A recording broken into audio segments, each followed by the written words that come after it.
It's my pleasure to introduce Caroline Woolard. Caroline's an artist and organizer whose interdisciplinary work facilitates social imagination at the intersection of art, urbanism, and political economy, speculative design, critical design, and really blurs the boundaries, I think, between art and organizing. From 2008 to 2014, she co-founded and co-directed the resource sharing networks ourgoods.org and tradeschool.coop. If you are looking for help with something or have something to trade, those are both great places to start. I suppose you're going to talk about them and show them a little bit? Okay. They're still going strong, and yeah, I encourage you to check them out. Currently, Caroline's focused on her work with BFA, MFA, PhD.com, which raises awareness on the impact of rent and debt on culture, and on her work with NYC Real Estate Investment Cooperative, which creates and supports affordable commercial space for cultural resilience and economic justice in New York City. She's recently been included in group shows such as Crossing Brooklyn at the Brooklyn Museum, the Maker Biennial at the Museum of Art and Design here in New York, and Artist as Social Agent at the Cleveland Museum of Art. Her work has been supported by MoMA, where she did this amazing experimental project called the, what cafe? Exchange Cafe, which I saw and which was amazing. I didn't participate, but witnessed it. The Rockefeller Cultural Innovation Fund, I-Beam, the McDowell Colony, among many others. Over the next 3 years, Caroline's work will be featured in Art 21's New York Close-Up documentary series. She's currently an artist in residence at the Queens Museum of Art, and she was just named the 2015 Arts and Social Justice Fellow at the Judson Church. Caroline received a BFA from Cooper Union in 2006. She teaches at the New School, and I'm very pleased to say she also teaches with us here at SVA as of this semester. Please join me in welcoming Caroline Woolard. Thank you so much. Okay, thank you so much for having me. So I like to start talks by reminding us and reminding myself that often the works that we see in lecture halls feel more real to us than the works that we encounter in museums or galleries or public spaces. So the stories that I tell you tonight might become myths and folklore that circulate among this population and between friends. And in many ways, these work stories, what Magnus Bartos describes as works of art that are often mediated as stories, constructed, shaped, and maintained in a system of talking, staging, performing, disseminating, and circulating. That the stories I tell you might become more real than anything you see is something that you should be acutely critical of and conscious of in other lectures, not just this one. So rather than go on with a typical artist talk, I want to take a vote to understand what you actually are interested in, and I'll try and alter the talk based on the consensus, or at least the majority interest. So I'll describe each one, and then you can only vote on one. You can leave your hand down if you don't care. The first thing that I could focus on or emphasize throughout the talk tonight would be collaboration, the struggles with authorship, seeing as I'm presenting as a solitary person, but I often work in collaboration with other people. The next thing you could choose to have me focus on is the relationship between gift, money, and barter, the economies that I navigate, and I can be more transparent about how much I'm paid and a lot of the difficulties of coming to equitable agreements. And the last thing I could choose to focus on, if you tell me to, are the techniques, the crafts and practices of material poetry or humility that make these projects possible. And if you don't care, that's fine, you can leave your hand down. So now I'm just going to go through these 3, and you can raise your hand once for the one that you are interested in hearing about, and we'll see if there's some kind of consensus or majority. So if you'd like me to focus on authorship or collaboration, raise your hand and keep it up. 1, 2, 3, 4, 5, 6, 7, 8, 9, 10. Okay. Economies, raise your hand and keep it up. 1, 2, 3, 4, 5, 6, 7, 8, 9, 10, 11, 12, 13, 14, 15, 16. Okay, that's like 35, let's say. And technique and craft, raise your hand and keep it up. 1, 2, 3, 4, 5, 6, 7, 8, 9, 10, 11, 12. I see some cheaters. Okay, you just barely outdid authorship, but not economies, I'm sorry. So I'll keep this in mind. I also do this because it's, in a way, a portrait of this group. So it tells me a little bit about what your concerns are as opposed to other places that I talk in. So we'll focus mostly on economies, and I'll quickly explain 5 projects that are discrete objects that I've made, and then I'll talk about why I think it's important to claim labor for ourselves as artists and potentially activists. And I'll show you a project where I tried to look at what payment might be in an arts institution, and then briefly, but maybe for a little longer now that I know you're interested in economies, go through the infrastructures that I believe help us move toward a commons. And if we have time, we'll talk about the supply chain pedagogy that I'm developing and teaching here.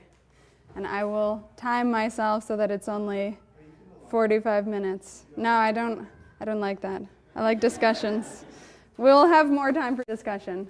Okay, so 5 projects. I was thinking about this project that I did in 2008 because I wanted to remind myself and also all of you that I'm not only interested in making infrastructure or solidarity art economies, as I like to call it. I'm also very excited by the material poetry that is found in historic movements like the communitarians that you might know of from the 18th century. Raise your hand if you've heard of the Shakers. Okay, so if you haven't heard of the Shakers, it was a sect of shaking Quakers, people who are interested in a kind of ecstatic dance.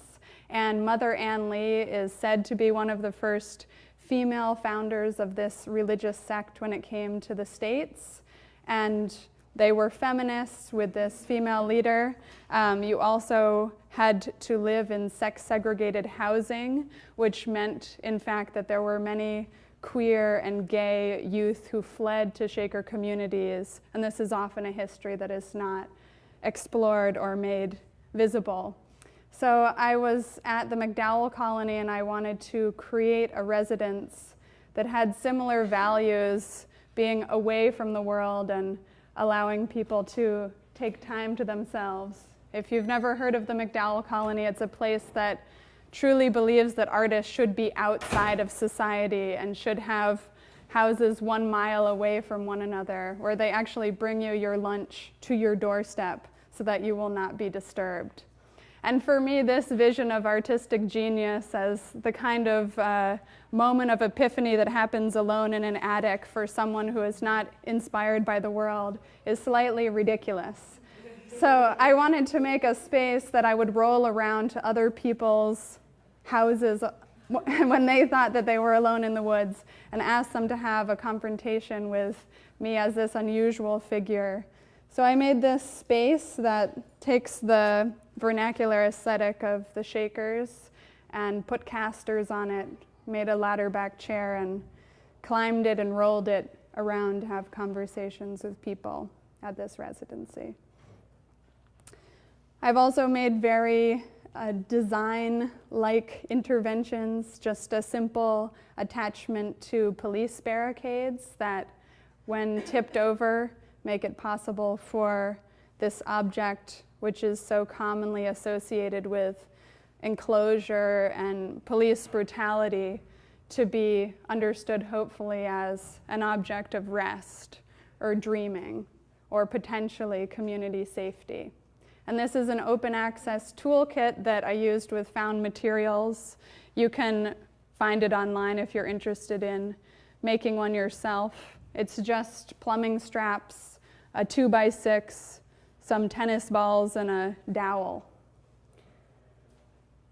And I also wanted to share this project that's in development, which we're calling New Economic Policy. It's a project that I'm working on with Lika Volkova, which looks at the excess of materials in art schools, not as waste, but as potential power for a new factory. So Lika Volkova is making these motorcycle jackets out of the paintings which no longer have authors, the disclaimed works that you all do not want to be in relationship to, that you put in dumpsters or under your bed or in a closet or in a storage unit, and that eventually find themselves on the street and potentially repurposed by us in this factory where you could work and make jackets. In relationship to that, we want to create patterns that are also furniture. So this flat mat on the floor would be in the factory, and if you double it, the foam becomes a piece of furniture. And this is a pattern for the dress that you see on the right. It might be hard to understand if you aren't used to sewing, but it comes around and can create a dress. So Lika's idea is that many people today think that they would be better served to continuously dream of a better future where they will make a lot of money in the arts, or where they will make a lot of money anywhere else, all the while working in the service industry for less than $15 an hour. Or working in a cafe, dreaming of this better future, filling out all of these applications, whether it's for a job or residency or another career. We find ourselves often in cafes where we are either spending $15 an hour or being paid $15 an hour. And her very contentious proposal, that I sometimes support and sometimes don't, and we can debate in the Q&A, is that if a factory existed for artists who were paid $15 an hour, many people would see it as an alternative community, a space to both make an income, a livelihood, and discuss the arts. I also wanted to show this discrete object before I get into the infrastructure that Mark mentioned, which is a timetable for someone named Hiram Maristani, who you may know. He's a very well-known photographer and was the official photographer for the Young Lords. So when Hiram was young, he was told by a curator, and I won't say at what institution, but this curator said to him, "It must be very hard being a Puerto Rican artist since there's no Puerto Rican art history." And so he, with many other people, created El Museo del Barrio, which you may know now. So he was able to come together and show very quickly, creating a very powerful institution, that this is absolutely not the case.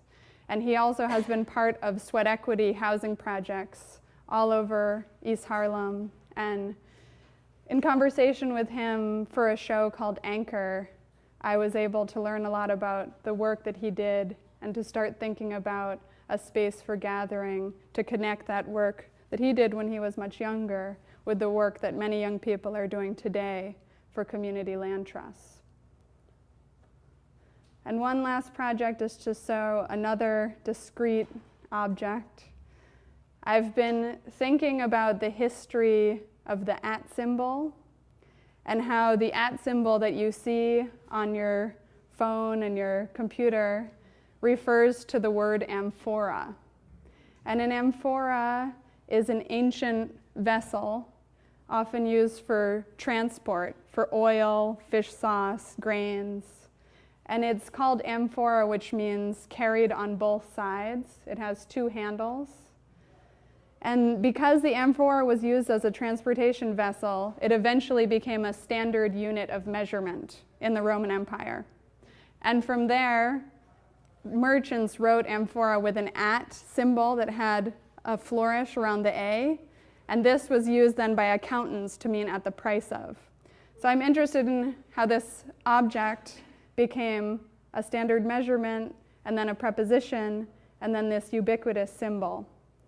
So I've begun to work with glass blowers to make these ancient shapes, as well as the shards that you often see in many places, especially around Rome. And I'm starting to think about how you can understand such an old shape in relationship to the symbol today. And this will eventually be related to a project where I make a clock that ticks for 99 years. And I just wanted to show you my research images so that you know what I'm working on today, this morning. So the question that haunts me or drives me is whether you believe that art is a practice of everyday life or that art represents life. What are the politics of production? So it doesn't matter to me whether you believe that, as Picasso said, art is a lie that tells the truth, or whether you think art is something that changes the world in order to allow itself to exist. What matters to me is who you're in dialogue with and how you understand yourself to be able to make meaning. So another way of saying this is, what economies do I reproduce in order to make art? Who is allowed to be an artist? Who is allowed to be in dialogue with me? And the collective that I'm part of, called BFA, MFA, PhD, has started to answer some of this, looking at the American Community Survey and showing that, for example, although there are 2 million arts graduates in this country, and this is with a BFA, not an MFA, there are 1.2 million working artists, and these two populations don't overlap that much. So only 10% of arts graduates with a BFA, again, make their primary earnings as working artists. And this term is a little bit confusing. We should probably say earning artists rather than working artists, because we define working artists by people who make their primary income from the arts. So for example, I would not be in the 10% because I make my primary earnings through teaching art, and that is not in this overlap. And so we wondered, what do art school graduates actually do? It turns out that most people with BFAs are either working as managers, accountants, chief executives, architects, TV announcers. This is what other professionals means. Or they're working as sales or office workers, or educators, which can be all the way from pre-K up to college level. And 14% of them are not in the labor force at all, which can mean either you are unemployed or you're independently wealthy. So we wondered, what about these earning artists, the people that we call working artists, artists who make their primary income from art? 40% of them have no bachelor's degree at all, which means they did not go to a 4-year school. And this struck us as completely unexpected. And so a lot of the work that we're doing as a group is to understand what it means that there's this lack of overlap. And these two populations potentially are speaking very different discourses, but have a lot of skills that they could offer one another. And we've made exhibitions and reports. Our goal is to communicate both with artists and policymakers. We've been able to get national attention for this report and speak with many elites about how they might change their programs in relationship to these findings. We've also shown that although the United States is 63% white, non-Hispanic, art school graduates are 81% white, non-Hispanic. And if you look at sex, although our country is 50-50, more or less, male-female, art school graduates are 60% female, but earning artists are 46% female. And a lot of our statistics have been reused by the Guerrilla Girls, and you may have seen them in other sites. So we came together as a collective to ask, what is a work of art in the age of $120,000 art degrees? What does it mean to claim your labor in those conditions? So let's try and understand what it might mean as artists in this room to claim our labor. One way to think about art is that it's a way to make meaning of the labor that we claim for ourselves. So we make meaning in public, in lecture halls, in exhibitions, in articles, in dialogue. And the labor that we claim for ourselves could be understood in this way.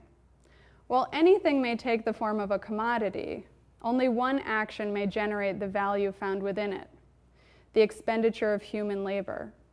There exists then both myriad commodities as well as a singular commodity, labor. Ultimately, commodities are bearers of value, and value is a social relationship, quintessentially and necessarily derivative of human sociality. So how do we claim that labor for ourselves? You probably know Ben Davis's work where he says, "The dream of being an artist is the dream of making a living off the products of one's own mental or physical labor, while being fully able to control and identify with that labor." So what I'd like to claim is that if art is a way to make meaning of the labor that we claim for ourselves, we can make that meaning whether we are employed, unemployed, or non-employed. And I'll talk through what that means in a few instances.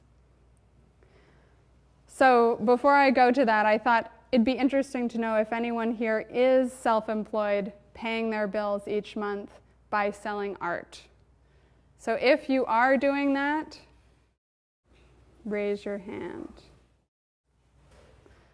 Okay, so this is a myth that is often perpetuated by faculty members and visiting artists, while in fact many artists would tell you, if asked, that notoriety and visibility do not equate with financial success.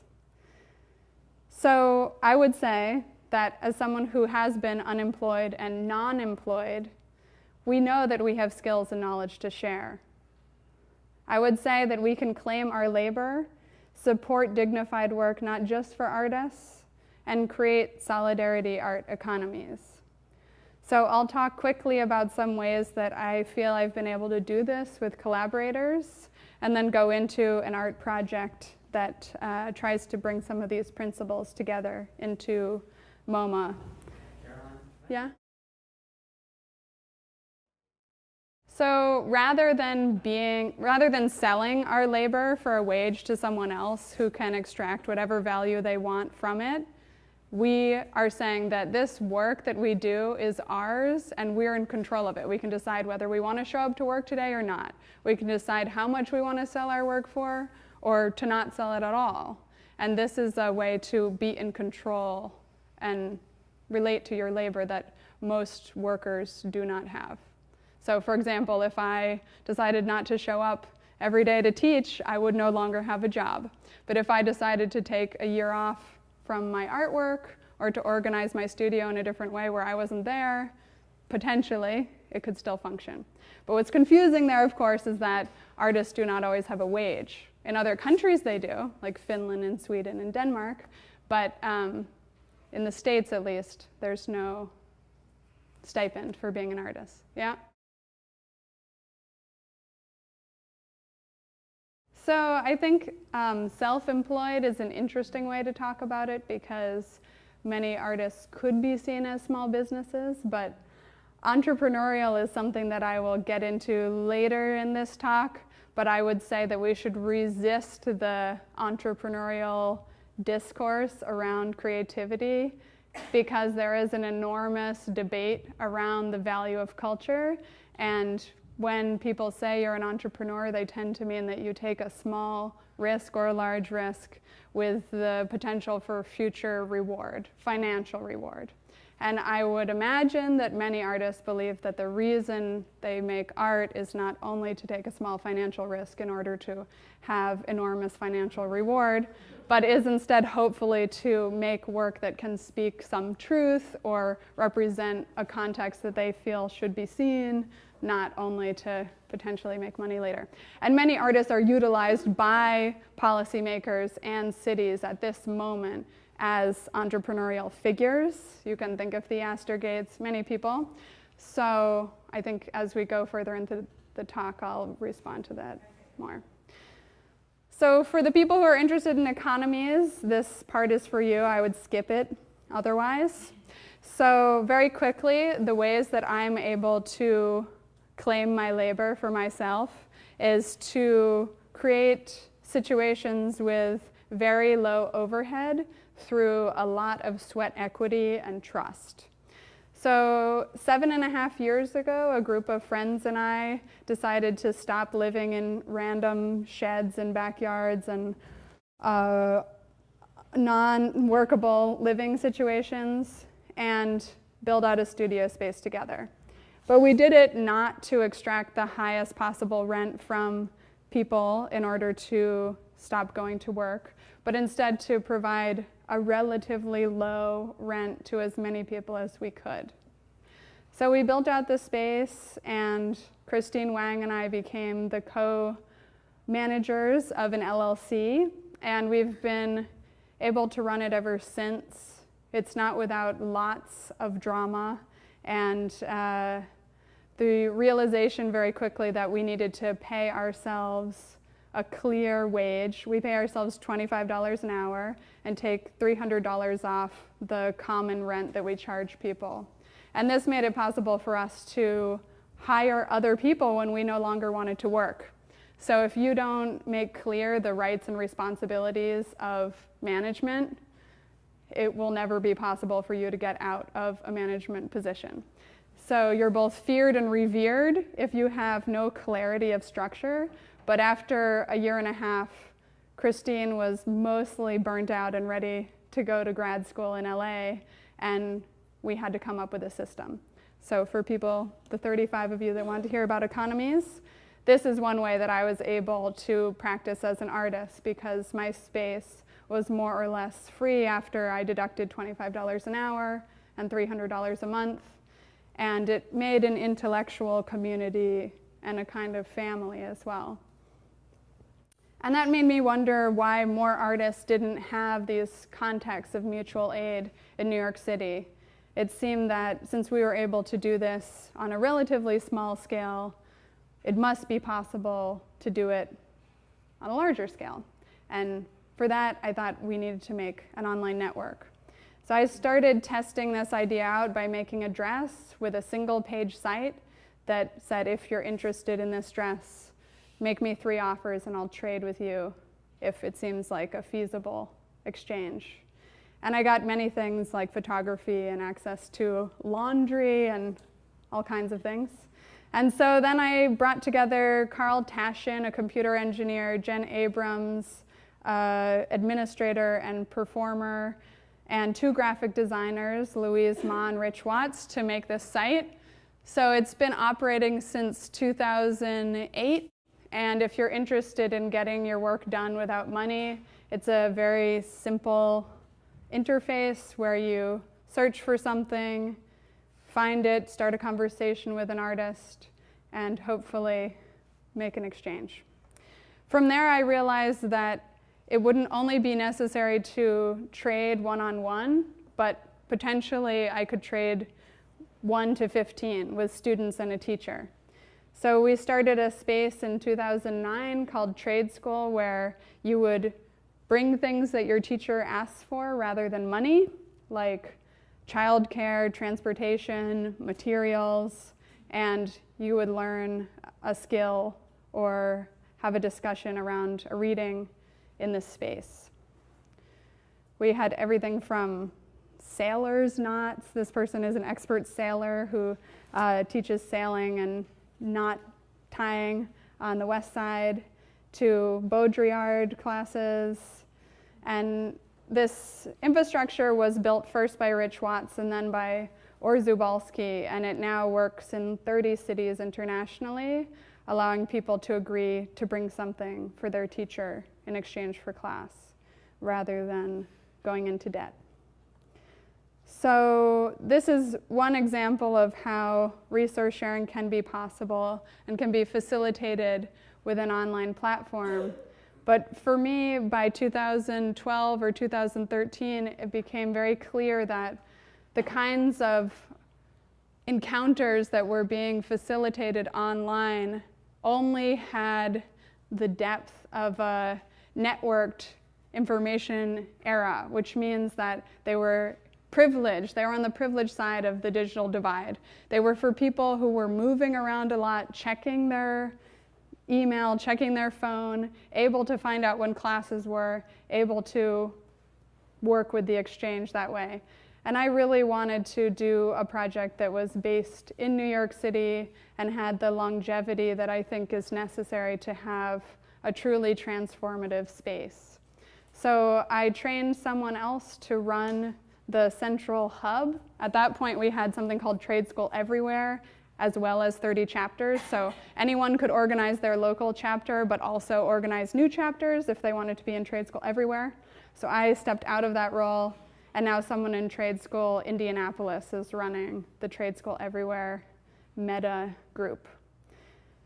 And I started thinking, what are all of the groups on the ground that could be connected to one another?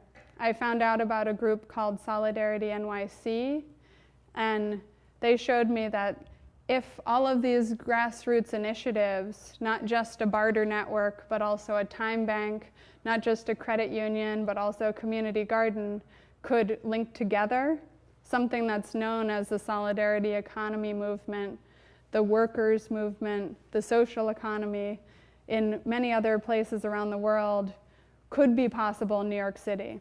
And so there's a map if you're interested in all of these initiatives, and we made posters to help spread this idea. And this was right before Occupy Wall Street, so after that, the group imploded in many ways because it was hard to deal with this influx of energy, and many small groups have come out of it.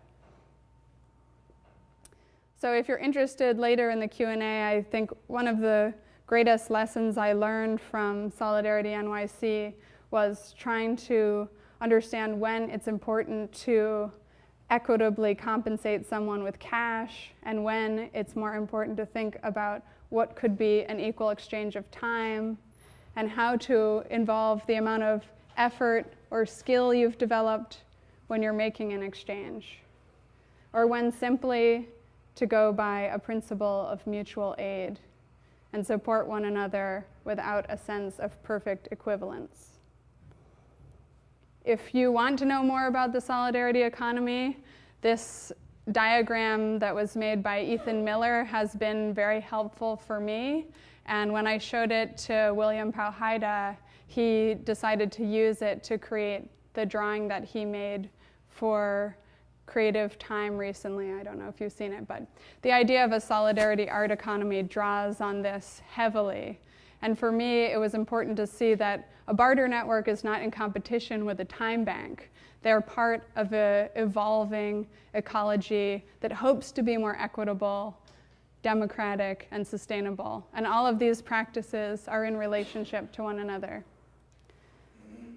So now I'll show you the most recent initiative that I'm involved in, and this is all because you said you were interested in economies. And then we'll get back to discrete works of art.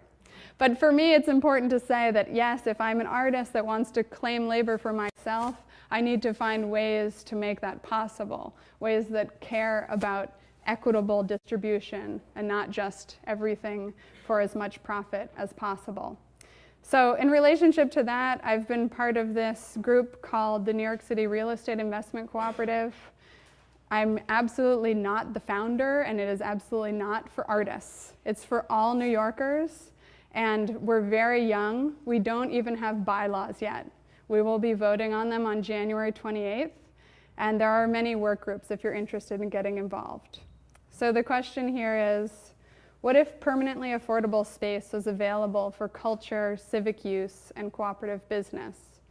And I thought I'd show you the presentation that we gave recently exactly as it is, because it uses a very different aesthetic to present itself. So how might we fuse investment in real estate with concern for local community? Think of us as a democratic investment mechanism for permanently affordable space. Picture the vacant storefront on your block, the shuttered windows, the paint on the glass. You probably have one near you. In the East Village, a local hardware store's rent just went up from $4,000 to $14,000 overnight, and the storefront is still empty. And yet at the same time, our city just made the largest investment in the development of worker-owned businesses of any city in the nation. One developer of worker-owned businesses, the Center for Family Life, never has enough space. This means that for Si Se Puede, a cleaning co-op, meeting space is chronically overbooked. So when you think of a vacant space, what it means for the city is that there's a lack of engagement. There's no activity at night or during the day, and there must be another way. So I'm just one of over 350 people who have decided that we can pool our money to invest in buildings and land for local, cultural, and cooperative uses. The way it works is that you give $10 and everyone has one vote. So if you make a larger investment, you don't get extra votes. That's very important. And at only 5 months old, we have over 350 members. We have $1.3 million in investment pledges, a grant from RSF Social Finance, 7 work groups meeting regularly, over 700 RSVPs for general meetings, and support from a number of groups in the city. There are many ways that we might use our money. We could become an incubator, providing technical assistance. We could become an investment co-op with equity or debt financing. We could become a community real estate investment trust, a loan fund, or a partnership. We've made a decision tree to try and figure out which financial mechanism, scenario, and strategy would be best. And the public building inventory work group has gone to many commercial, vacant, city-owned properties that are just wasting away but could be used. For example, there's the old cable plant right here. And there's also this building, which used to be the Department of Health for the City of New York. This building is particularly interesting for our group because Paula Siegel and Rafael Jose from the New York City Real Estate Investment Cooperative were key organizers in stopping the auction of this building. So this group realized that this building was city-owned and was vacant, and also that it was about to be sold to the highest bidder in an auction. And so after telling the council member, getting a local pastor involved, and many local residents, they were able to hand flyers out at a public auction so that when it was about to be sold, no one bid. And this means that now many people in the community are interested in seeing what this building could be, and definitely not allowing it to go to the highest bidder in the future. There's also buildings like this. And we continue to have many meetings to report back from work groups and learn about what this investment cooperative might become. So when you think of a vacant space near you, hopefully you can imagine other uses. And if you are interested, we do see ourselves as both a school and a place where we can connect organizers across sectors, but also something that's financially viable. And our next meeting is on January 28th at 6:30. So I thought I should show you that just so you know the other kinds of presentations I give, and hopefully reiterate why it's important as artists and designers and craftspeople to care about ownership structures. So I thought I would show you a very quick video where Ed Whitfield explains why he thinks people should care about ownership structures. And then I'll show you one project, and we can do Q&A. the question was new economy, green economy, solidarity economy, socialism, what do you call the work you're doing? And a lot of times it's important in order to get work done not to approach it from the standpoint of an existing label, but really talk to it about it in a way where it grows out of people's life experiences. So one of the stories I like to tell when I try to help people understand a different way of thinking about the economy is I like to take the old fish story that everybody's heard. Give a person a fish, they'll eat for a day. Teach them how to fish, they'll eat for a lifetime. And I like to point out why that's a lie. Not only is it a lie, it's a kind of a mean-spirited lie. That it's part of the whole blame the victim story that we've heard so many times. Because in a country like the United States, where education is readily available, it's simply enough to say that if people had just learned how to fish, they wouldn't be poor. But think about what happens if you know how to fish and all the water holes are locked up. You don't have access to a fishing pole or a water hole, then your knowledge of how to fish will not even feed you one meal, let alone the rest of your life. And in a country like the United States, where education is readily available, but where access to fishing poles and water holes is not, then this story serves a certain kind of way of supporting the status quo and blaming the victim. And I like to talk to people about access to fishing poles and water holes being the wealth of a community. It's wrapped up in your access to these productive opportunities that allow you yourself to produce enough, not only to feed yourself, but also to make a profit for somebody else. And we know that any exploitative system is going to need you producing enough for more than for yourself, because you got to live and eat. But if you're not also producing the extra, that's where the accumulation comes from. So we live in a society where there's a huge amount of accumulation and this growing discrepancy in wealth that we talked about, that was so much a part of the Occupy movement's discussion, the lesson that it helped teach the nation, and which is that this concentration of wealth ends up being a concentration of power in such a way that for democracy to be meaningful, you have to have control over something that makes a difference to you. It's not enough that you can control what color your hair is going to be, and you can't control whether or not you're going to get a chance to eat. All right? So it might seem like what he's talking about is more of a desperate need, a ability to eat or not every day. But I would say that, like Audre Lorde says, you might have read, poetry is not a luxury. The ability to express yourself and actually feel safe and whole every day as an artist is as desperate a need as the ability to eat or have a place to sleep. And so it's not the case actually in this country that just because you're taught how to draw, or even if you are taught how to draw, that you'll have a place to show that or a community in which to be in conversation. And so for those reasons, I think it's incredibly important to think about the institutions that are available to you, whether it's an art school or a gallery space or a public art fund, and what kinds of work they accept. And I would urge you to look into the histories of institutions around you, like El Museo del Barrio, which came from this place of complete violence and non-recognition. A curator saying to a very well-known artist, even at that time as a young person, it must be hard being an artist with no Puerto Rican art history. And while that video might seem like it's just about eating and basic sustenance, what I think as an artist is that for many of us, being in the arts is the only place where we feel safe. And we come here out of a kind of weirdness in our past that makes us hope that finally in art school we'll find a place where being weird, being different, sharing very vulnerable expressions from our past is not only accepted, but engaged with and acknowledged.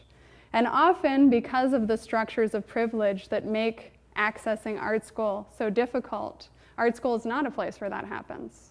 But I think if we can build alternative institutions and reform the ones that we are participating in, we can feel that it is a place where being taught to make art is also equivalent to being able to have a lifelong conversation about it. So I'll show you one last project that tried to do some of this in a very elite art space, and then we can go into the Q&A. So I was approached by Pablo Helguera in 2011 to do a project with the education department at MoMA that tried to teach something about the collection. And it was my hope that it could happen on the free side of MoMA. If you don't know, if you enter near the Cullman Research Center, it's always free. So I wanted it to be a space that was convivial and also that embodied principles that I saw quite radically in artworks themselves, but often not in the spaces outside of the museum where many people congregate and have long conversations. So in Exchange Cafe, the idea was that the educators will be actively involved in the subjects they talk about. So this was a space dedicated to the solidarity art economy, and therefore the educators needed to be actively practicing outside of the museum in these initiatives. So the way it worked is you would have to give 3 pieces of currency, we called them resources, with your demands and desires. You'd sign them and then get 2 in exchange. So the cafe circulated people's interests and needs. And some people didn't take it very seriously. They just wrote something quickly. Maybe this was serious, but love and love. And other people very carefully wrote their contact information and things that they were looking for. So I'll talk about this project by showing when I think collaboration is both desirable and possible, understanding it as shared decision-making power, shared labor, and shared benefits. And I'm going to use this model from the ladder of citizen participation. You might know Sherry Arnstein's famous article. If you don't, it's something that has become very well known. And what she talks about is the relationship between informing residents when you're doing urban planning and fully empowering residents. So this bottom line is taken from her. And what you'll notice is as you begin to fully empower or collaborate with people, you move from a specific object or product toward a process, because you can't possibly know what you're making if you're fully collaborating with someone else who could change that thing. So for example, with the currency, this is definitely a simple object. People were informed that they could use the currency, and there was room for that object to change. But with the tea and coffee that we served, it came from the Feral Trade Network. This is a project by an artist named Kate Rich, who decided long ago not to travel and instead to use the existing travel routes of her friends to ship goods and to take the money that any art institution would have paid for airfare and hotel directly in her bank account, saying, I realize that most art institutions spend more money supporting travel, airfare and lodging than artists themselves. So she no longer travels. She takes that money directly, and she uses the existing travel routes to ship the Feral Trade Network goods. And it's feral as in willfully wild. So she does consult her, the people who use her network. If you want to use the Feral Trade Network, she ships many things. And she does alter the project based on those consultations, but you can't know exactly how. And the milk came from a group called Milk Not Jails. Their motto is, if the economy depends on us, let's drink milk and eat ice cream rather than building more prisons. And they're very well known around New York. If you're interested in prison abolition work, I'd say you should get in touch with them if you haven't already. Tychicus Baker and Lauren Melodia are core organizers, and they staffed the Exchange Cafe as educators. And they bring many people into Milk Not Jails, fully collaborating in order to create new initiatives together. They both do reform work and organize dairy cooperatives, so they distribute milk and connect urban youth to rural farmers to try and meet the demands of both constituencies, recognizing that farms are closing while prisons are opening, but often these two groups don't see themselves as potential allies. So the space had information about work in the collection, including this first work set from Franz Erhard Walther. And the principles of the cafe were displayed there with an online network that connected contemporary artists to artists in the collection. So this archive wants to be collaborative, but because I've been running it without much feedback, I'd say that it remains simply informing people about how they might participate.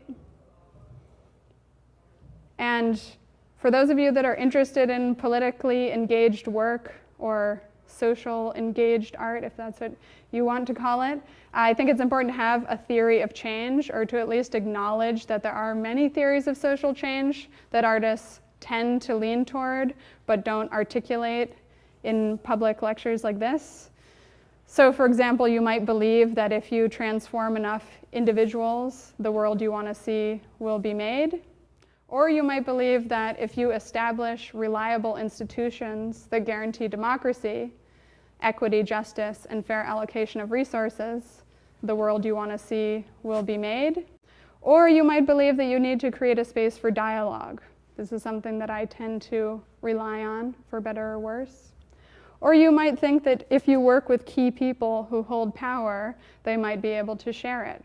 This is something that I uncomfortably acknowledge when I work in elite institutions, as many of the art institutions I encounter, like this one, do have key people who hold power and might share it. And another one that visual artists in schools tend not to be as motivated to participate in, but maybe you'll prove me wrong, is the theory of change that if enough people mobilize, leaders will follow.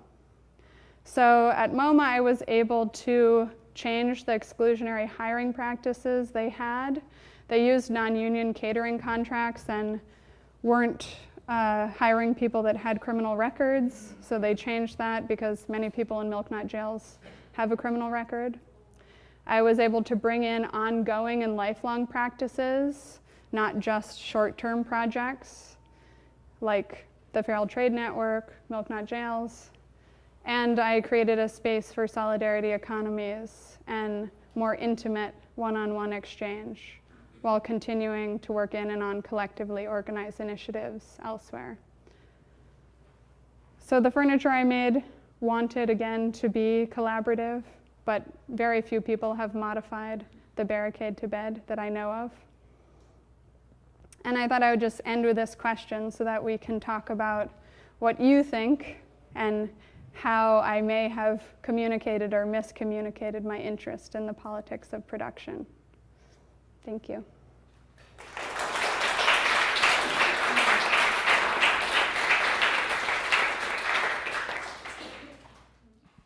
I guess I just have like a few comments. I guess potentially I sort of found it problematic, the question of like who is allowed to be an artist, because I kind of feel like whether it's in like the fields of arts or something else, it's like if someone wants it that much, they'll find a way to do it, rather than it being like, I know that like potentially being an artist or even going to a school like SVA, though, you know, that it is at a sort of particular level. But I just sort of feel like if someone wants something enough, they'll find a way to kind of, be able to do that. And the other thing is I was also wondering about like the artist sort of addressing like the weirdness of our past, because I was also thinking of like the profession of like being a psychoanalyst potentially, and I think that sort of is like another way of like analysing the past, or maybe that's why people choose to go into that profession, because they want to like understand things of their past. Sure. Okay, so those are two very different things.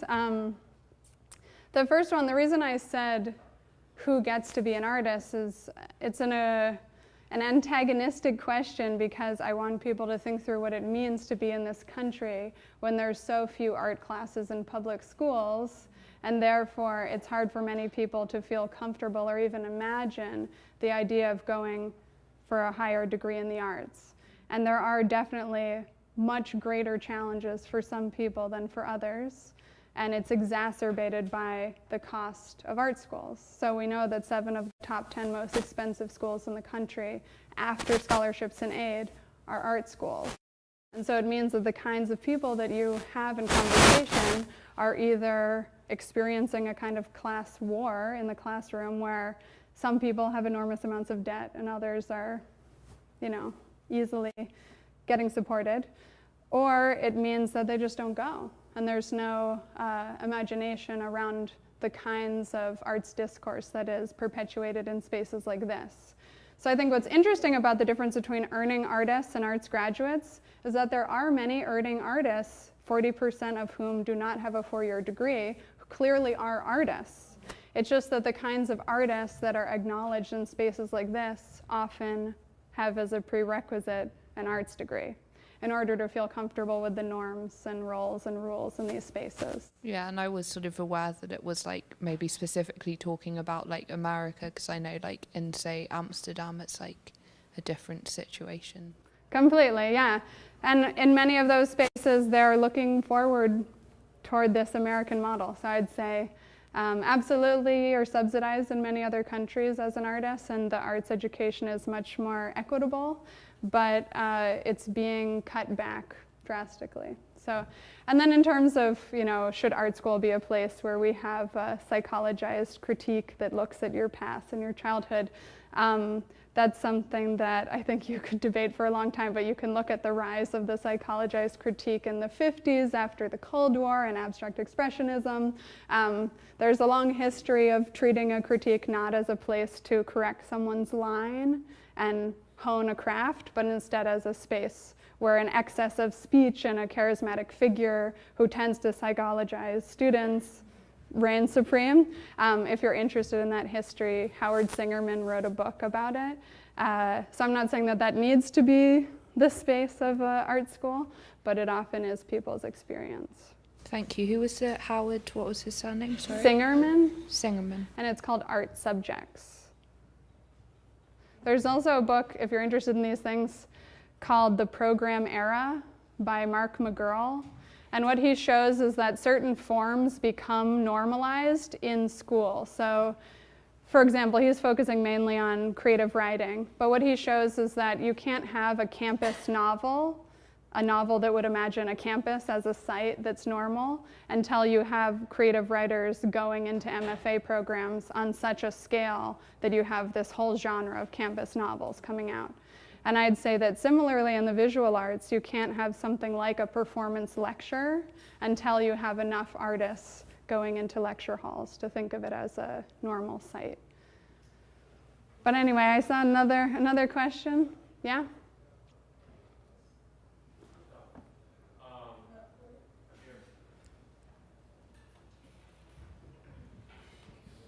Did you ever have you ever had to get loan for a project? Or another question is, what do you think of loaning money from the government?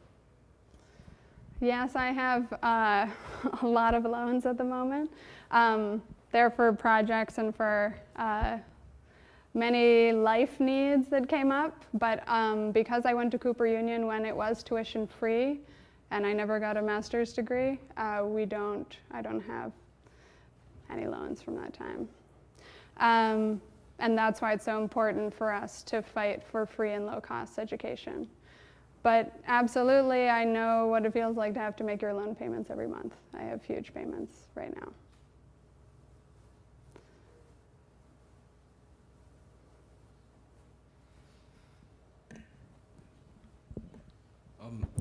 A lot of your projects seem to, they needed people to work. So I kind of, I guess my question is, how did you expand your network, and how did you find, I guess, the people to get involved with all these different projects? Sure, yeah, let's look at a specific one. I think for me, many people won't believe this, but when we started the studio space, I just want to show you the people in it. Okay, so when we started this studio space, I literally had never asked anyone to show up for anything for me in my life. And everyone told us not to do it because we took out a big loan that we had to pay off. And I had never asked anyone to come to a meeting. I had never asked anyone to come to a party, even. I actually like hanging out one-on-one with most people. I had never thought I would ever give a lecture, nothing. So this was the beginning for me because I realized that if you take this kind of risk, but not in an entrepreneurial way for a future profit, but you're very transparent with people about your goals, they begin to trust you in a way, and you can build this community of respect where you know that you're doing it to try as best you can to make a space of some kind of equity. Now, clearly, some people come in there with way more resources than others. Some people are able to put in more time than others. But it was through that I realized that if you just put the sweat equity out there and have a big vision, people are drawn to it. And this was a very private endeavor. We never really needed anybody to know about it. We just needed to fill the space, and friends brought in friends. So we also saw that good people attract good people, and it wasn't hard for us to get a lot of people there. And then for our goods, it was very slow. We wanted it to be international overnight. We had all these ideas because it was online. But in reality, for the first 3 years, it was mostly everyone I knew, or Jen knew, or Carl, or Rich, or Louise already knew. And it's grown much more slowly than we would like. So I think now we have maybe 7,000 people, but maybe 200 are active every month. So it's pretty small. And trade school, without any grant money, grew this fast. Over, I guess, in New York it grew, we did classes every single day for 2 months, and then we had to shut down because we didn't have a space anymore, and we kept opening and shutting down based on space problems, and we eventually closed in New York. But because it was much easier in that it was just a meeting, and it didn't matter, like in a one-to-one exchange, if one person doesn't show up, you have a huge problem. But in a class, if it's 15 to 1 and one person doesn't show up, it still works. So it's easier in this group exchange dynamic to feel a great sense of an alternative economy, that there's real mutual aid built between strangers. And I think because of that, it's opened in many places all around the world. And for that, it just took a lot of Skype conversations, making sure that people weren't using it to promote some company or product, and instead shared our principles. Yeah. Yeah?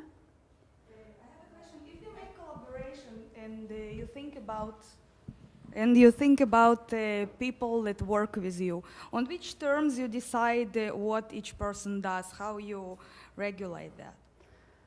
It completely depends on the group, but it is always a tension. So I think, for example, with trade school and our goods, the initial group was based on shared principles and different skill sets. And that made it a lot easier because there was no question about whether the design was going to look the way it was or something else, because there was only one designer. In other groups that I've been in more recently, like BFA, MFA, PhD, we do have that problem where many people have the same skill sets. So when it comes to what will the video look like, we have huge fights. And it can get very conservative, actually, the aesthetic, because there's this desire to meet many needs. And I guess the way we've worked that through is to say that we have very few collective projects, which tend to be things like the report. And then we have individual projects, which are in relationship to the collective. So we call those contributions. And as long as everyone accepts what you make, you put it up in relationship to the collective. But this is an ongoing challenge, absolutely. And this thing with solidarity, the Solidarity Project, how it worked. There's many people. Yeah, in that group, it's tons of people coming in, and it depends on the meeting, but at least 2 years ago, because I am not involved in that group anymore, after Occupy, many different factions started. And in that group, the way it did work was you would come to many meetings as a visitor until you would be brought into the collective, and someone would slowly teach you how it operates. But there weren't that many projects. There was just one project called the Deep Listening Project, where we interviewed many organizers and owners of cooperative businesses and solidarity initiatives. So there were very clear tasks, and they were actually relatively low skill. So you could do it in groups of 3, and then we hired filmmakers and designers outside of the collective. Yeah. Yeah? So I have a question about maybe you can say something about the vibe of New York in regards to how the Occupy Wall Street kind of took off the group that you were involved with to a different direction than maybe you were hoping for, and also the way this New York project that is on the screen right now, I forgot about, what is it? It's like, do you think that New York has a different vibe in terms of how the large group of people can function as the collective? Well, I mean, New York as compared to other countries, yeah, absolutely. I mean, if you look at Canadians, for example, I was in an amazing meeting with a Canadian recently where he said, we would never build a real estate investment cooperative before we built a movement that's visible on the streets. He was like, we shut down our schools. He was like, we have built the credit unions for decades so that first you have a movement, then you have very powerful institutions, and then you have little initiatives like a real estate investment cooperative that is never about individual members, but is always about a larger movement. And so I think absolutely in New York it's very individuated, and a lot of that comes from the histories of economic violence and exclusion that shape this geography.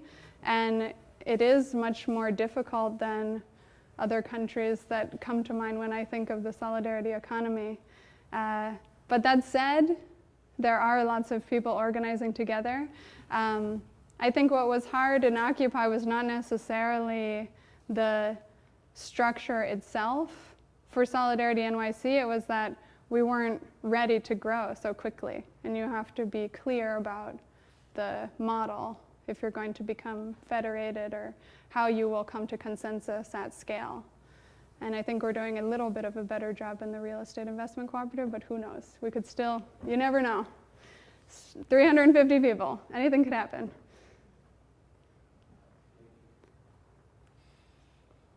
I just wanted to piggyback off of that really quickly. You had brought up the video and the discussion of the cooperative, and there was also a date, but not a location. Yes. As to where we can go if we want to attend. Sorry, I must have covered it, but it's at the church that is on 7th Street and 2nd Avenue. It's called, here, I'll go to it. It's called New Middle Collegiate Church, and it's at 6:30. So right now, the cooperative is closed for membership. The next time you can join is January 28th. So you need to either bring $10 or we have a hardship fund. And then you fill out an agreement about our principles that you read. You can also read it online. And on January 28th, we will be voting. So you should look on the website before to know who you could potentially elect to the board. Also, you were discussing earlier about ownership of your work and your career and how you function within the dynamic that is art market or out of art market. And then you showed some pie charts that included people who didn't go to BFA and people who were functioning as artists as a greater number of individuals.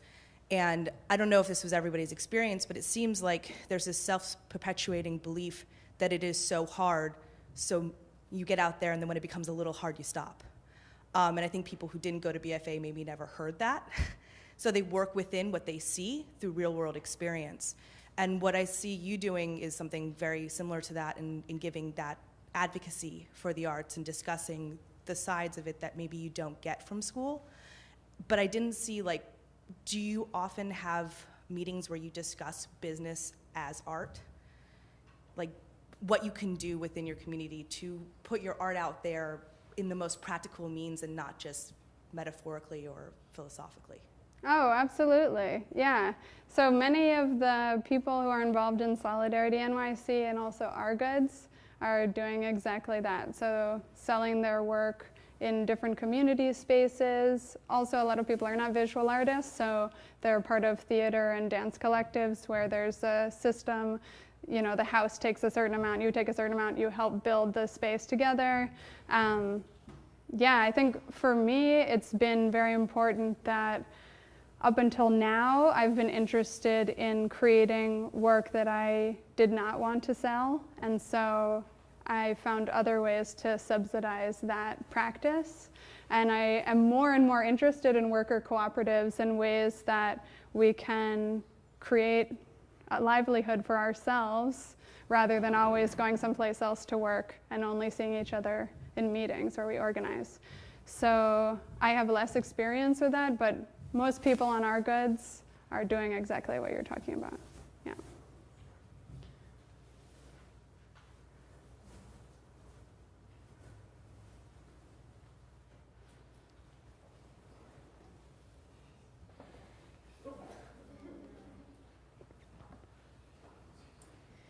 So you've kind of addressed this with your entire lecture, but I just wanted to hear more about, I saw a lot of models for artists to create spaces and niches for themselves in the economy and create alternative economies so they can make a livelihood and, you know, alternative ways that can work.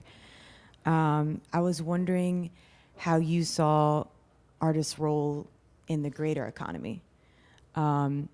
Sort of also thinking about the cleaning co-op that you showed us, and just like in your experience, how an artist can affect the greater economy. Yeah, absolutely. So I think, and that is related to this moment that we're in where there's this idea that creativity can be packaged and sold to urban space. So you can see with Richard Florida from 2003 on, the creative class has been a term that tends to mean technologists and people who are making a living from creativity. And it tends to be in design fields more often than in the visual arts. But this is a term that many urban planners and policymakers have taken on in order to hopefully make corridors of growth. So make spaces for co-working and very precarious laborers who are constantly hoping for jobs. And so we're told that, you know, it's right, there's always a push towards you're your own entrepreneur type of thing and that type of work. So I think what's so dangerous about the way that the visual arts have been theorized is that there's this sense that art is not work. That the easiest way to define art is as the opposite of work.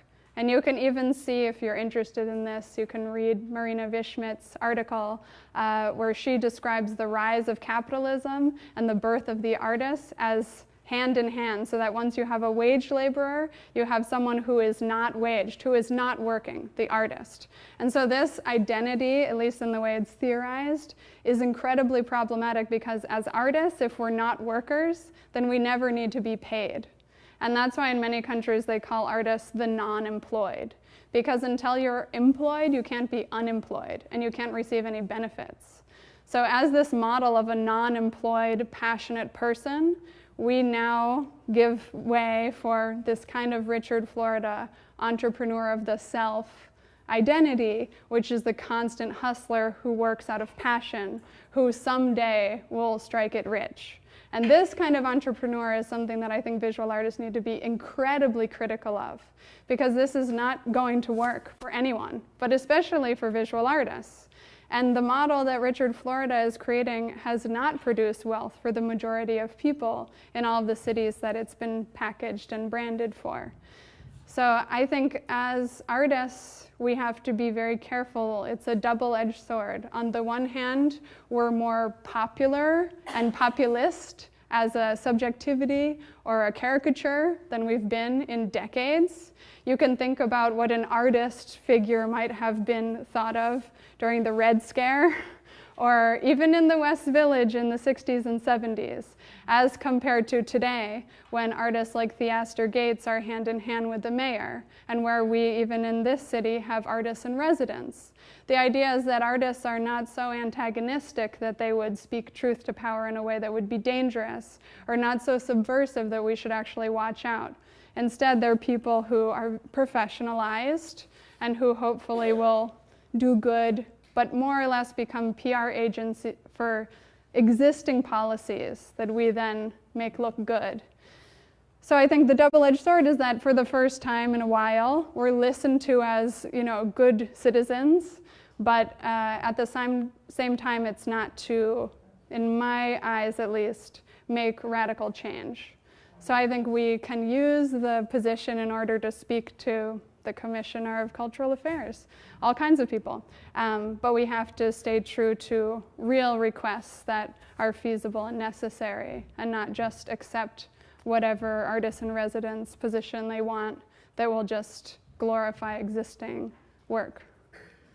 Thank you. And what, if any, thoughts you have about, you use the word solidarity, possible solidarity between like worker and artist, or whether that overlaps or not? Yeah, I mean, it's been a long history in this country of trying to put artists and workers together. Going back to the 1930s, you can look at when we actually had a Works Progress Administration, and we actually had employment for artists. It was skilled employment, which is important to note. Some people have joked that if we had a WPA today, it would need to be to write essays rather than make murals, because many of us are de-skilled. But you can also look at the rebirth in the 60s of this consideration of artist and worker, and a lot of the failures there. I'd say today there are groups like Working Artists for the Greater Economy, which might eventually turn toward a union model.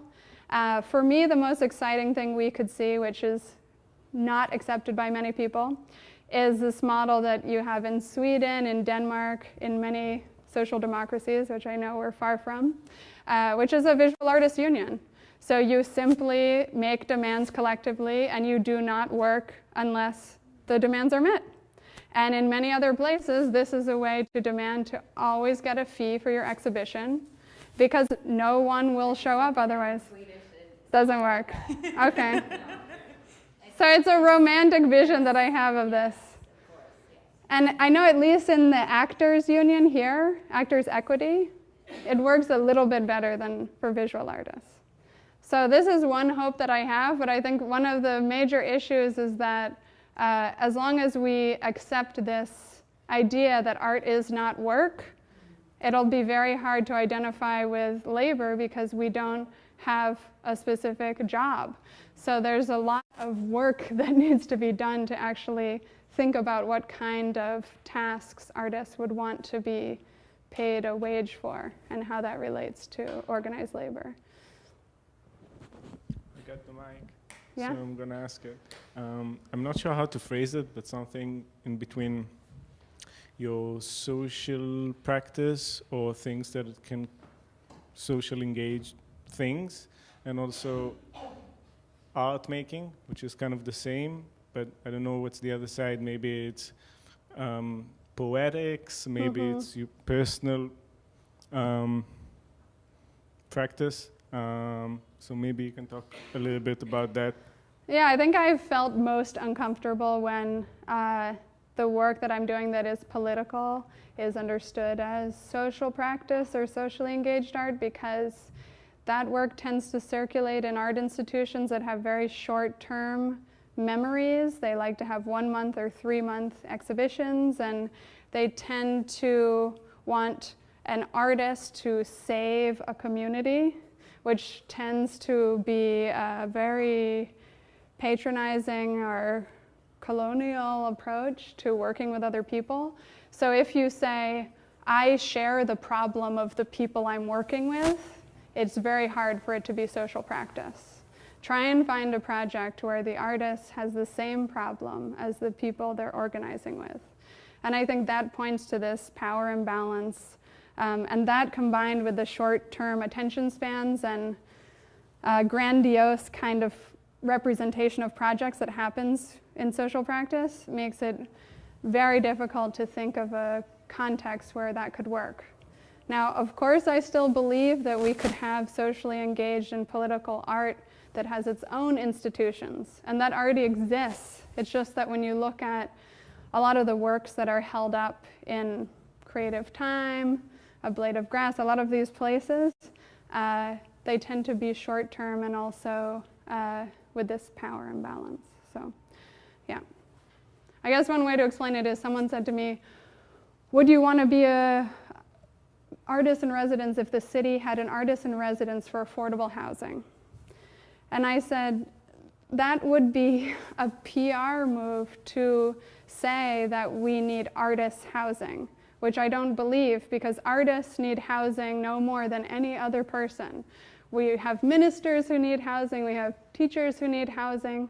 Why would it be that artists in particular would be held up for housing? And what would it mean to be an artist in residence promoting that? So I think because our affordable housing in this country, and especially in the city, is not affordable, it doesn't work for most people for a median income, it would be an incredibly dangerous move, because it would be this proclamation that people with educational privilege are able to access it. And I think whatever artist is brought in, if they do bring one in, I would be very hesitant to accept whatever they say about equity and, you know, actually giving housing to people who need it. Yeah? I'd like to start talks by reminding us and reminding myself that often the works that we see in lecture halls feel more real to us than the works that we encounter in museums or galleries or public spaces. So the stories that I tell you tonight might become myths and folklore that circulate among this population and between friends. And in many ways, these work stories, what Magnus Bartos describes as works of art that are often mediated as stories, constructed, shaped, and maintained in a system of talking, staging, performing, disseminating, and circulating. That the stories I tell you might become more real than anything you see is something that you should be acutely critical of and conscious of in other lectures, not just this one.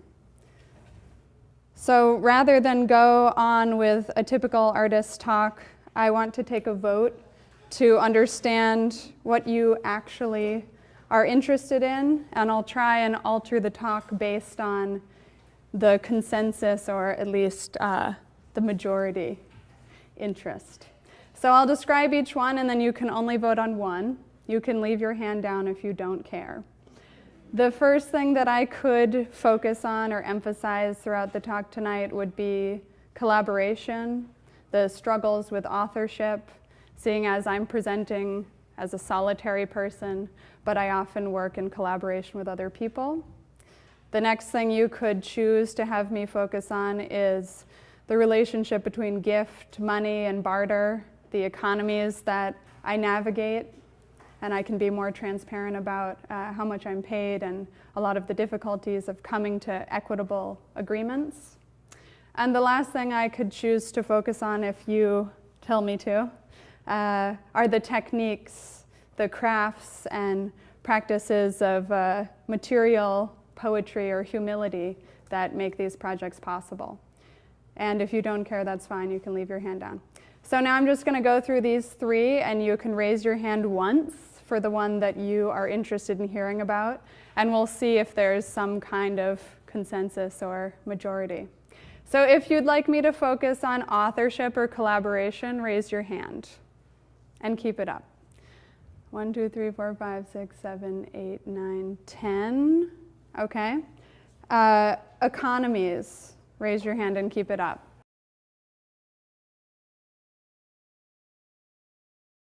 It's my pleasure to introduce Caroline Woolard. Caroline's an artist and organizer whose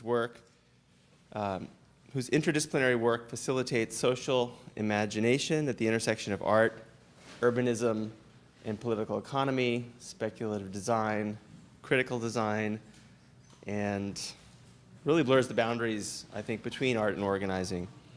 From 2008 to 2014, she co-founded and co-directed the resource sharing networks ourgoods.org and tradeschool.coop. If you are looking for help with something or have something to trade, those are both great places to start. I suppose you're going to talk about them and show them a little bit? Okay. They're still going strong, and yeah, I encourage you to check them out.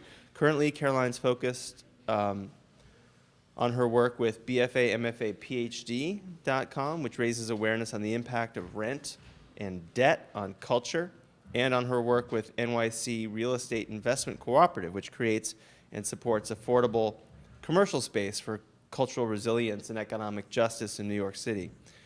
She's recently been included in group shows such as Crossing Brooklyn at the Brooklyn Museum, the Maker Biennial at the Museum of Art and Design here in New York, and Artist as Social Agent at the Cleveland Museum of Art. Her work has been supported by MoMA, where she did this amazing experimental project called the, what cafe? Exchange Cafe, which I saw and which was amazing. I didn't participate, but witnessed it. The Rockefeller Cultural Innovation Fund, I-Beam, the McDowell Colony, among many others. Over the next 3 years, Caroline's work will be featured in Art 21's New York Close-Up documentary series. She's currently an artist in residence at the Queens Museum of Art, and she was just named the 2015 Arts and Social Justice Fellow at the Judson Church. Caroline received a BFA from Cooper Union in 2006. She teaches at the New School, and I'm very pleased to say she also teaches with us here at SVA as of this semester. Please join me in welcoming Caroline Woolard. Thank you so much. Okay, thank you so much for having me. So I like to be in relationship to that you put in dumpsters or under your bed or in a closet or in a storage unit, and that eventually find themselves on the street and potentially repurposed by us in this factory where you could work and make jackets. In relationship to that, we want to create patterns that are also furniture. So this flat mat on the floor would be in the factory, and if you double it, the foam becomes a piece of furniture. And this is a pattern for the dress that you see on the right. It might be hard to understand if you aren't used to sewing, but it comes around and can create a dress. So Lika's idea is that many people today think that they would be better served to continuously dream of a better future where they will make a lot of money in the arts, or where they will make a lot of money anywhere else, all the while working in the service industry for less than $15 an hour.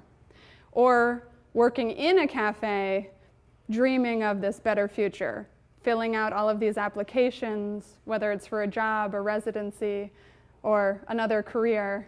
We find ourselves often in cafes where we are either spending $15 an hour or being paid $15 an hour. And her very contentious proposal, that I sometimes support and sometimes don't, and we can debate in the Q&A, is that if a factory existed for artists who were paid $15 an hour, many people would see it as an alternative community, a space to both make an income, a livelihood, and discuss the arts. I also wanted to show this discrete object before I get into the infrastructure that Mark mentioned, which is a timetable for someone named Hiram Maristani, who you may know. He's a very well-known photographer and was the official photographer for the Young Lords. So when Hiram was young, he was told by a curator, and I won't say at what institution, but this curator said to him, "It must be very hard being a Puerto Rican artist since there's no Puerto Rican art history." And so he, with many other people, created El Museo del Barrio, which you may know now. So he was able to come together and show very quickly, creating a very powerful institution, that this is absolutely not the case.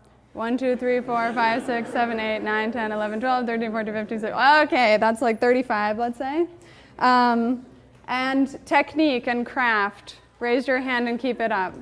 1, 2, 3, 4, 5, 6, 7, 8, 9, 10, 11, 12. I see some cheaters. Okay, you just barely outdid authorship, but not economies. I'm sorry. So I'll keep this in mind. I also do this because it's, in a way, a portrait of this group. So it tells me a little bit about what your concerns are as opposed to other places that I talk in. So we'll focus mostly on economies, and I'll quickly explain 5 projects that are discrete objects that I've made, and then I'll talk about why I think it's important to claim labor for ourselves as artists and potentially activists. And I'll show you a project where I tried to look at what payment might be in an arts institution, and then briefly, but maybe for a little longer now that I know you're interested in economies, go through the infrastructures that I believe help us move toward a commons. And if we have time, we'll talk about the supply chain pedagogy that I'm developing and teaching here. And I will time myself so that it's only 45 minutes. No, I don't like that. I like discussions. We'll have more time for discussion. Okay, so 5 projects. I was thinking about this project that I did in 2008 because I wanted to remind myself and also all of you that I'm not only interested in making infrastructure or solidarity art economies, as I like to call it. I'm also very excited by the material poetry that is found in historic movements like the communitarians that you might know of from the 18th century. Raise your hand if you've heard of the Shakers. Okay, so if you haven't heard of the Shakers, it was a sect of shaking Quakers, people who are interested in a kind of ecstatic dance. And Mother Ann Lee is said to be one of the first female founders of this religious sect when it came to the States. And they were feminists with this female leader. You also had to live in sex-segregated housing, which meant, in fact, that there were many queer and gay youth who fled to Shaker communities. And this is often a history that is not explored or made visible. So I was at the McDowell Colony, and I wanted to create a residence that had similar values, being away from the world and allowing people to take time to themselves. If you've never heard of the McDowell Colony, it's a place that truly believes that artists should be outside of society and should have houses 1 mile away from one another, where they actually bring you your lunch to your doorstep so that you will not be disturbed. And for me, this vision of artistic genius as the kind of moment of epiphany that happens alone in an attic for someone who is not inspired by the world is slightly ridiculous. So I wanted to make a space that I would roll around to other people's houses when they thought that they were alone in the woods and ask them to have a confrontation with me as this unusual figure. So I made this space that takes the vernacular aesthetic of the Shakers and put casters on it, made a ladder back chair and climbed it and rolled it around to have conversations with people at this residency. I've also made very design-like interventions, just a simple attachment to police barricades that, when tipped over, make it possible for this object, which is so commonly associated with enclosure and police brutality, to be understood hopefully as an object of rest or dreaming or potentially community safety. And this is an open access toolkit that I used with found materials. You can find it online if you're interested in making one yourself. It's just plumbing straps, a 2x6, some tennis balls, and a dowel. And I also wanted to share this project that's in development, which we're calling New Economic Policy. It's a project that I'm working on with Lika Volkova, which looks at the excess of materials in art schools not as waste, but as potential power for a new factory. So Lika Volkova is making these motorcycle jackets out of the paintings which no longer have authors, the disclaimed works that you all do not want